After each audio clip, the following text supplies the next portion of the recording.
Join the story family. Subscribe and stay with us. A year has passed since that day, but it still feels like it happened yesterday.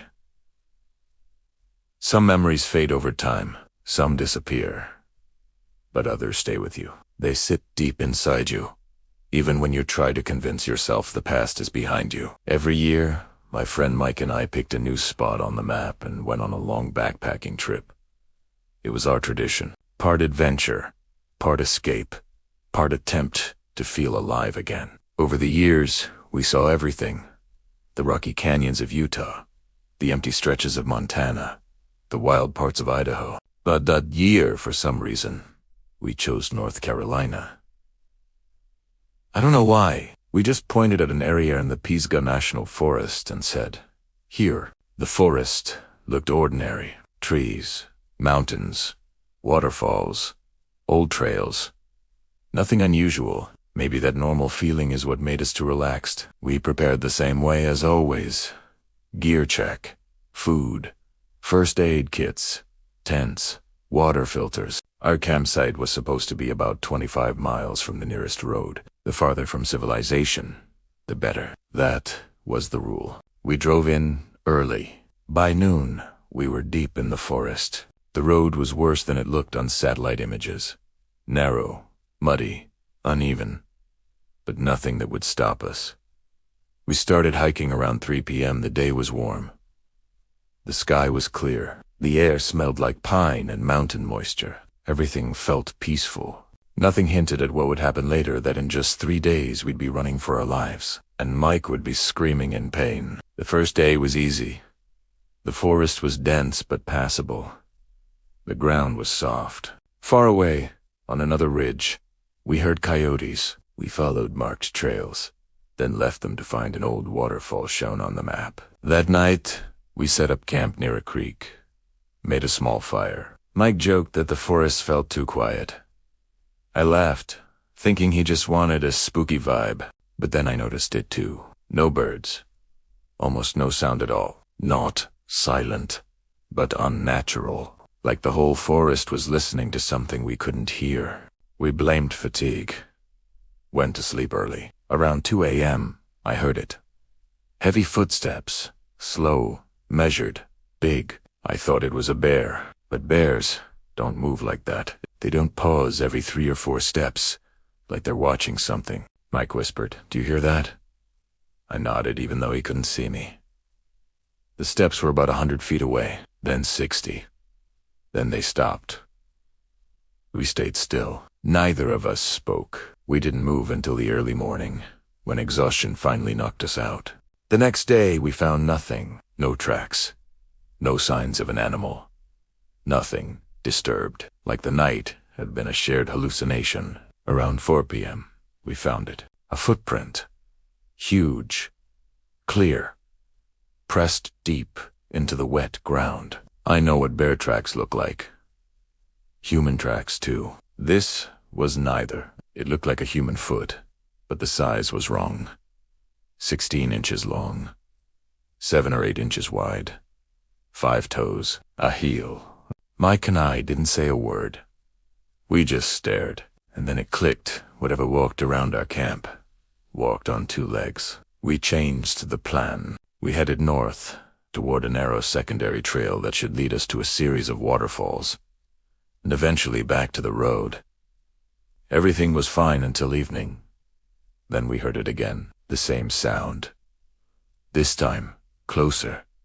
Branches snapping. Not randomly in a steady rhythm.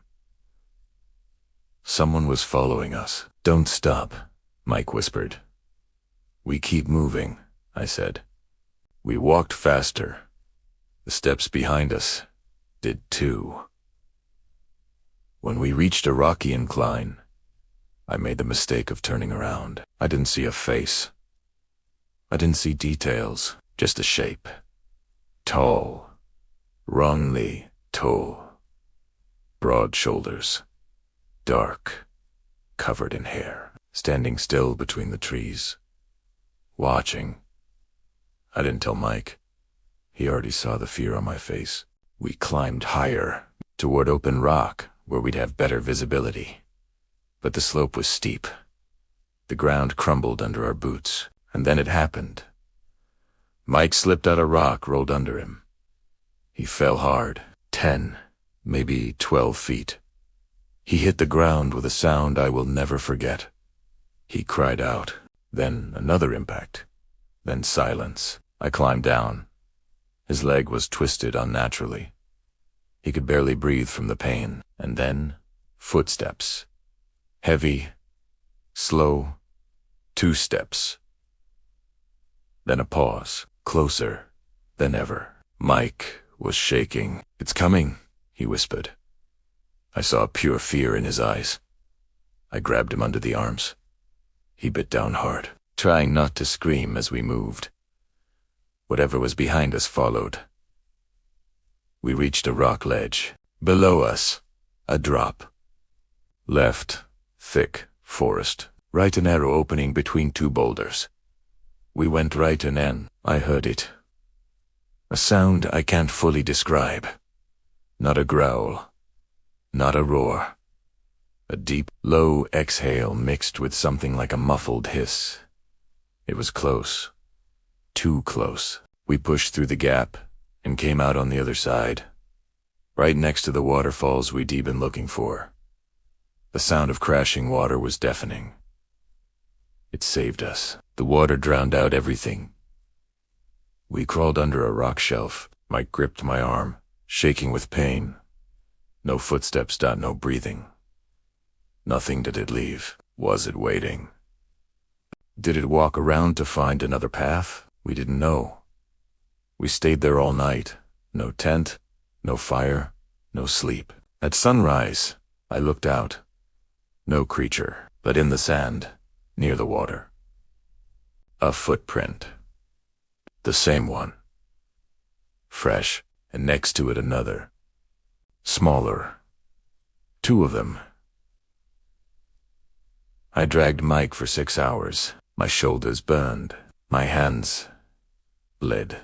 He passed out twice. I didn't stop. Sometimes we heard movement in the trees. Not footsteps. Just presence. When we reached the forest road, the first truck stopped for us. They helped load Mike into the back. We drove straight to the hospital in Asheville. No one followed. The forest was quiet again, but I didn't feel safe. Only empty. Mike survived. His leg healed, but he still limps. I look fine too, but inside, something changed. We never went hiking again. Not even short trails. Not even easy ones, and I think we both know why. Because that day, we learned something most people never want to think about. The forest is bigger than we believe, and whatever lives deep inside it doesn't have to be afraid of us. I'm 27 now, but I remember that night in the forest as if it happened yesterday. It's strange how some events fade with the years, and others sink so deeply under your skin that you no longer know whether they're memories or simply a part of who you are. I was 15 back then. I thought I was almost an adult of disciplined, shaped by my strict father, who had lived through more than anyone I knew. But that feeling of being grown up, it disappeared that night. It disappeared forever. After my mother died, it was just the 2 of us, my father and me. Her death split us apart, yet somehow held us together. We rarely spoke about her, not because we didn't want to, but because we couldn't. Every word about her hurt. Dad was always a man of action, not words. And after losing her, that became even more obvious. His way of raising me was direct. Everything by schedule. Up at 6, cold water on the face, workout, breakfast at 7. Chores no. Excuses. I grew up with discipline most teenagers couldn't even imagine. Honestly, I wasn't mad about it. He just did what he knew. And there was something right about it. But what I loved most were our hikes into the forest. Not because they were fun, no, but because out there, I saw a different version of him. Someone more alive, more real. He knew the forest like his own backyard. He could find water where others saw only dirt and leaves. He could tell direction by the smell of the air. He could start a fire even when everything was soaked. The forest was his element, and so it became mine too. Everything started on a Friday. Dad came home from work a bit later than usual. "Tomorrow we're going," he said abruptly, as if I was supposed to know what he meant. "Where?" I asked, though the answer was obvious. "Hiking." "There's a place I haven't been to in a long time. I want to see it. You're coming with me."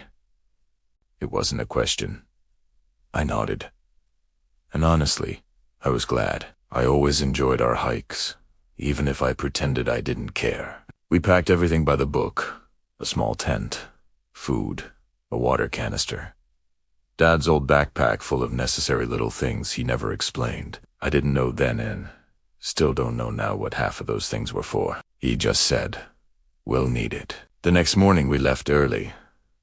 The forest was quiet, too quiet. I wasn't a nature expert, but even I felt something off in the air. Maybe it was the silence, maybe the cold wind, despite the warm weather. Maybe just my imagination, but back then it felt like a warning I ignored. We walked for hours, 3, maybe more. Dad hardly stopped, just moved forward steadily, like always, but this time he was tense. He looked ahead more often than usual, and there was urgency in his steps. "How much farther?" I finally asked. He turned only his shoulder toward me. "Almost there." He lied. I realized that an hour later, but I didn't want to argue. When dusk began to settle, I finally gathered the courage to say, "Maybe we should camp here." Dad didn't answer. He just raised his hand, asking for silence. I froze. A few seconds later, I understood why. There was light ahead in the forest. Weak, flickering, but real. It came from one spot, like a small bonfire. The light didn't move it, just burned steadily. "Is someone there?" I whispered. He didn't answer. He only signaled me to crouch and move quietly. We went forward slowly, carefully. Leaves cracked under my foot, but Dad pulled me down instantly. I understood. This wasn't a place where we could make noise. When we got close enough and the clearing opened before us, a cold, sticky fear wrapped around my heart. In the middle of the clearing stood a fire, not a normal camp at all. Almost like a tree. It burned straight upward, unnaturally steady, as if someone was holding it in place. Around it stood about 10 people. They were silent, motionless, staring into the flames. They wore hide stick, dark, heavy. Their faces were hidden behind masks, not simple masks, but ones that looked like animal heads. A goat, a deer, a wolf, and some I couldn't even recognize, twisted unnatural features belonging to no creature I'd ever seen. Fear hid me, not like watching a horror movie, but the kind of fear you feel when you realize something you're re-witnessing shouldn't exist. That it's wrong for this world. One of them held a goat on a rope. The poor animal kept tossing its head, sensing danger. Another stood beside it, and in his hands I saw a long, shiny knife. I immediately understood what the goat was meant for. "We're leaving," Dad whispered, with the same voice I'd heard only once before at my mother's funeral. He grabbed my hand. His fingers were cold, trembling. We started backing away slowly, butt crack.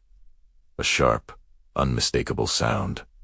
A branch under Dad's foot. A sound that tore through the silence like a gunshot. 10 masked heads turned at the same time.